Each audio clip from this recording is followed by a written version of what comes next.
Evening tea போடும்போதே கிச்சனுக்குள்ள நுழையிறப்பவே எனக்கு கிச்சனை கொஞ்சம் கிளீன் பண்ணா கொஞ்சம் நல்லாயிருக்கும் அப்படிங்கிற மாரி தோணியிருந்தது. அதனால அடுப்ப வந்து ஃபர்ஸ்ட்டு கிளீன் பண்ணி விட்டுறலாம் அப்படின்னு சொல்லிட்டு, தண்ணிய மட்டும் கொஞ்சம் நேரம் தொளிச்சு வச்சுட்டோம் அப்படின்னா, ஊறிட்டு இருக்கும். அப்ப நம்ம தேய்ச்சு கழுவுறதுக்கு கொஞ்சம் ஈஸியா இருக்கும். அத கொஞ்ச நேரம் ஊற விட்டதுக்கு அப்புறமா துணி மடிக்கிற வேலை இருந்ததுனால, அத முடிச்சு வச்சுட்டு போய் கழுவுறதுக்கு ஈஸியா இருக்கும் அப்படின்னு சொல்லிட்டு தான் மடிச்சு வச்சுட்டு வந்தாச்சு.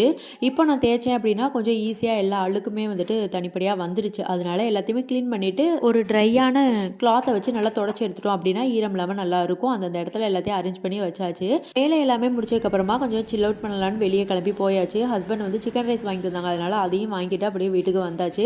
வீட்டுக்கு வந்தோனே தம்பிக்கு மட்டும் தோசை ஊத்தி குடுத்துடலாம். நானும் ஹஸ்பண்டும் சிக்கன் ரைஸ் கொஞ்சம் கொஞ்சம் சாப்பிட்டுக்கலாம் அப்படின்னு சொல்லி பிளான் போட்டு தான் வந்தோம். ஏன்னா தம்பிக்கு வந்து சிக்கன் ரைஸ் குடுக்க முடியாது இல்லையா? ஆனா அத பார்த்ததுலேருந்து சிக்கன் ரைஸ்ன்னு கேட்டுக்கிட்டே தான் இருந்தான். அத எப்படியோ மறக்கடிச்சுட்டு தோசையும் ஊத்தி அவனுக்கு ஊட்டி விட்டாச்சு. தொட்டுக்கிறதுக்கு மத்தியானம் வத்த குழம்பு பண்ணியிருந்தேன் கத்திரிக்காய் போட்டு. அதனால அதவே வச்சு குடுத்துட்டேன். நானும் ஹஸ்பண்டும் சிக்கன் ரைஸ் சாப்பிட்டுட்டு நைட் டின்னர முடிச்சுட்டோம்.